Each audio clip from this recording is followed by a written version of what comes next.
Assalamualaikum warahmatullahi wabarakatuh. Selamat pagi anak-anak. Jumpa kembali di video pembelajaran kita kali ini.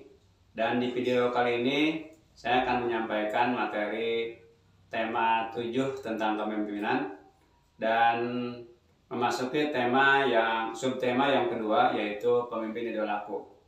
Di pembelajaran kali ini kita memasuki pembelajaran yang kelima dan fokus di materi seni budaya dan prakarya serta pendidikan kewarganegaraan. Nah, sebelum belajar, marilah kita berdoa terlebih dahulu menurut agama dan kepercayaan masing-masing. Mudah-mudahan belajar kita kali ini mudah untuk menerima materinya dan bermanfaat buat kita, ya. Nah, dan jangan lupa sebelum yang belum subscribe channel ini, silahkan di subscribe channelnya.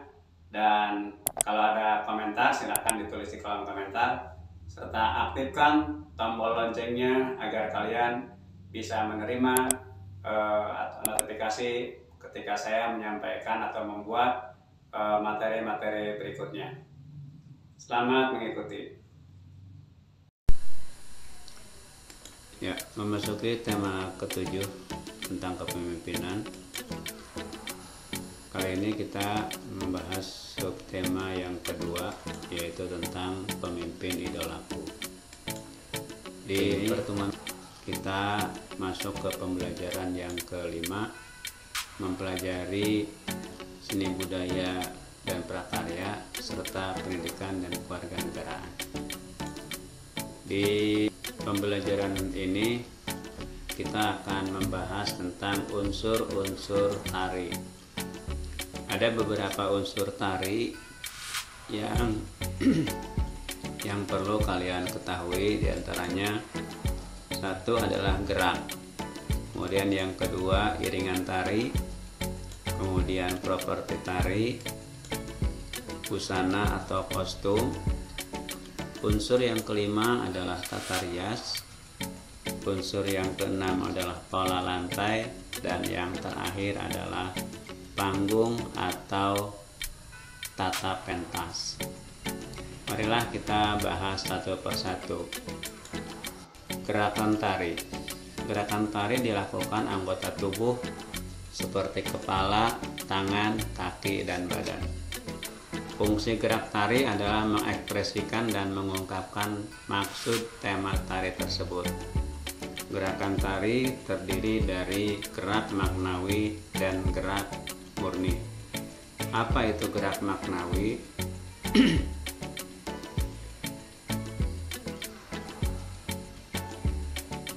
Gerak maknawi merupakan gerak yang telah diubah menjadi gerak indah dan mengandung suatu pengertian atau maksud tertentu.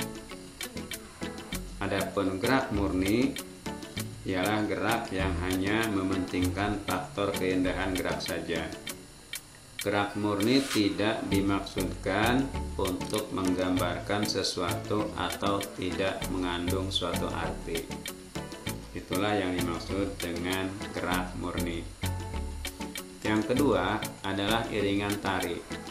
Tari biasanya diiringi oleh bunyi-bunyian yang memiliki keharmonisan ritme dengan gerakan tari, serta sesuai dengan tema tari. Iringan tari ini bisa dibedakan menjadi dua, yaitu iringan internal atau musik internal dan musik eksternal. Musik internal ialah musik yang berasal dari anggota tubuh penari, sedangkan musik eksternal berasal dari luar tubuh penari. Contoh musik internal atau suara internal adalah misalkan tepuk tangan atau hentikan jari, atau juga bisa dengan hentakan kaki. Nah, contoh tari yang menggunakan musik internal, contohnya adalah tari saman. Nah, sedangkan musik eksternal adalah musik yang berasal dari luar, ya, misalkan dari musik-musik yang diputar dari MP3 atau sejenisnya, atau dari alat-alat musik yang lainnya. Nah, yang ketiga adalah properti tari. Properti tari merupakan salah satu unsur pendukung dalam tari. Properti tari adalah benda-benda yang digunakan untuk mendukung suatu gerakan tarian. Fungsi properti tari antara lain untuk menambah keindahan tarian atau menyampaikan pesan atau makna pada suatu tarian. Contoh properti tari: payung, topeng, kipas, piring, selendang, dan lain-lain. Ya, itu properti tari. Jadi properti tari itu adalah sebagai pelengkap pada saat menari. Yang keempat, busana atau kostum. Busana tari merupakan semua pakaian yang dikenakan oleh penari untuk mempertunjukkan karya tari. Busana tari hendaknya tidak mengganggu gerak penari. Busana atau kostum memiliki peran sebagai penyempurna pertunjukan. Dan yang kelima, rias. Tata rias dapat mengubah penampilan wajah menjadi lebih sempurna.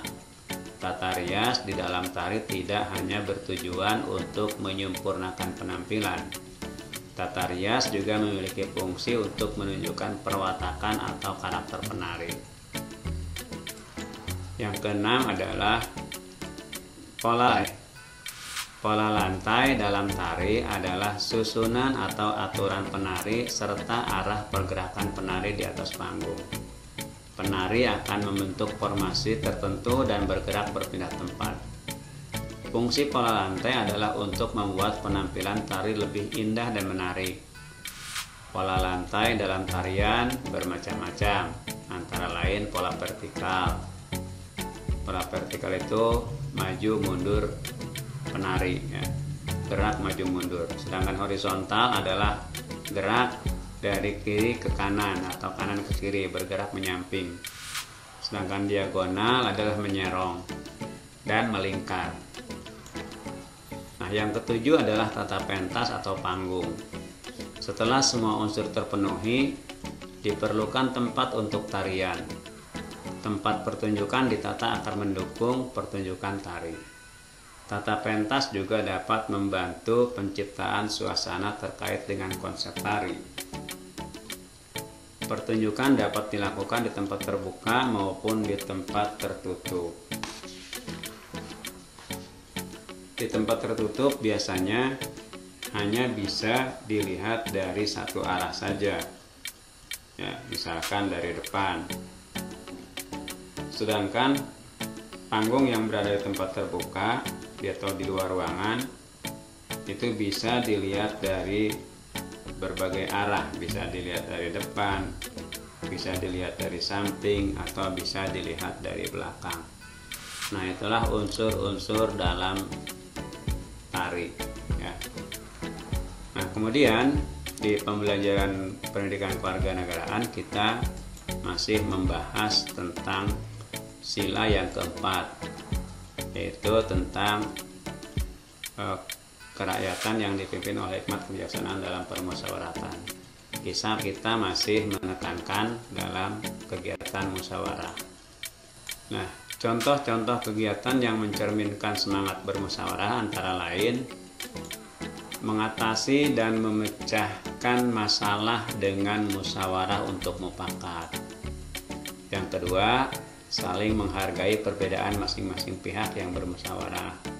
Jadi kita masing-masing menghargai perbedaan pendapat ketika kita bermusyawarah. Jadi tidak boleh memaksakan kehendak atau tidak boleh memaksakan pendapat kita. Menyampaikan pendapat sendiri ketika bermusyawarah. Jadi kita punya pendapat kemudian disampaikan dalam musyawarah tersebut.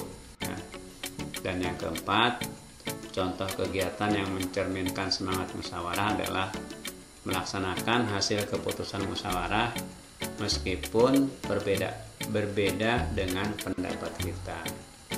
Ya, jadi hasil musyawarah yang telah diputuskan harus kita laksanakan bersama.